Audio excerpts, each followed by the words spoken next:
بسم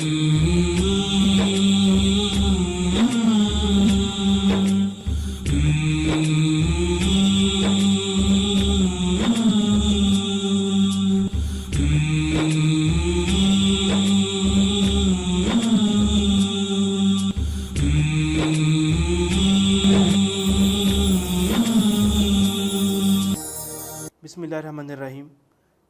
صحت و تندرستی کے پروگرام میں میں ہوں آپ کا میزبان محمد محسن عابدی.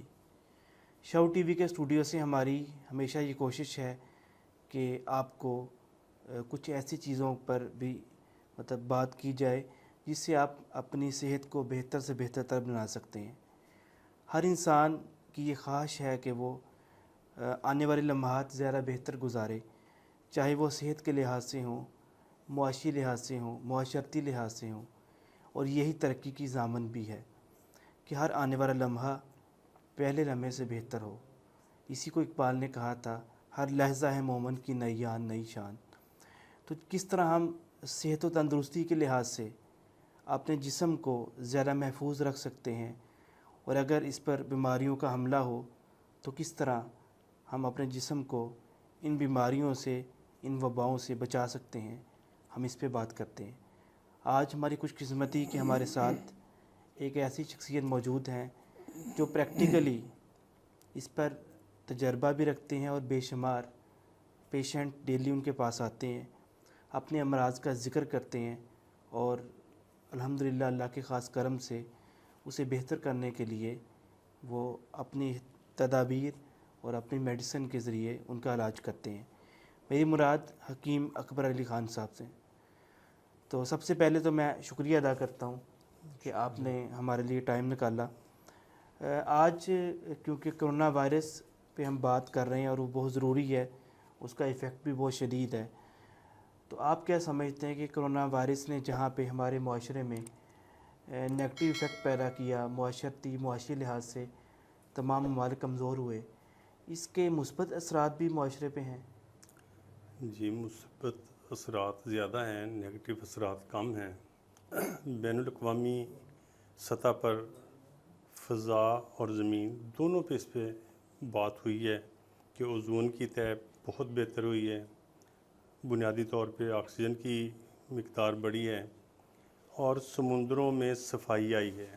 روزمرہ زندگی میں جتنی ہمارے کھانے پینے والی چیزوں میں شاپر وغیرہ کا استعمال اور اس طرح کی آلودہ اور گندگی والے کچھ ایسے عناصر تھے جو دن بہ دن بڑھ رہے تھے، اور ان کو تلف کرنا ایک خود مسئلہ تھا. تو دیکھا یہ گیا ہے کہ سمارٹ لاک ڈاؤن اور کرونا کی وجہ سے اس میں نمایاں کمی آئی ہے کہ کبھی زندگی میں اتنی زیادہ تیزی سے فضا اور زمین دونوں بیک وقت صاف نہیں ہوئے.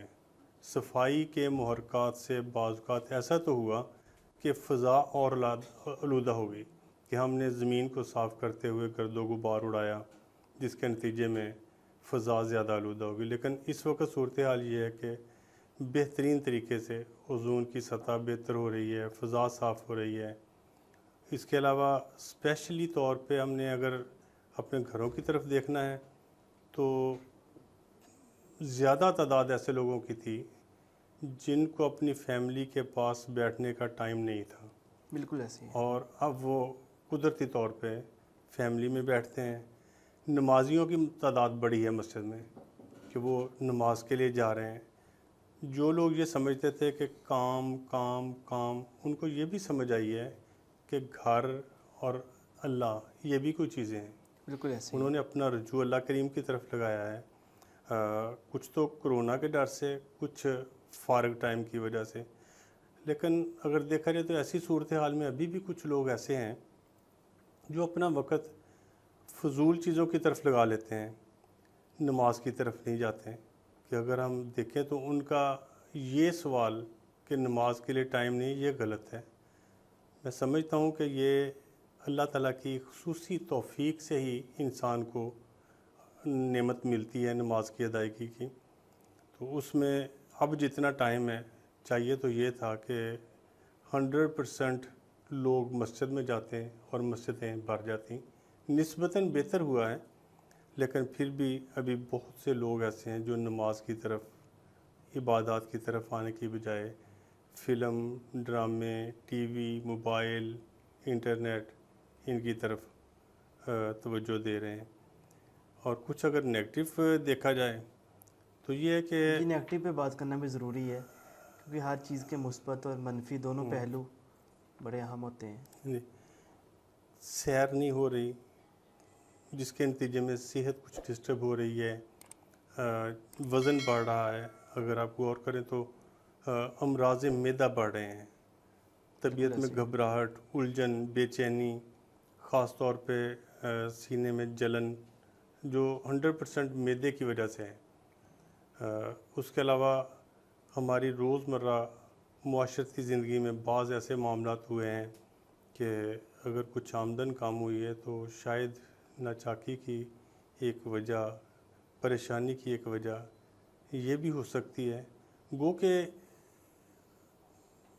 اس کو دور کیا جا سکتا ہے، اس کو ہینڈل کیا جا سکتا ہے۔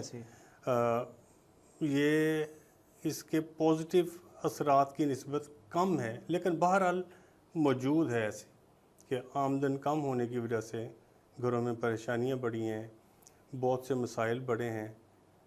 امید ہے انشاءاللہ تعالیٰ اللہ کریم کے فضل سے یہ بھی کنٹرول میں آ جائیں گے۔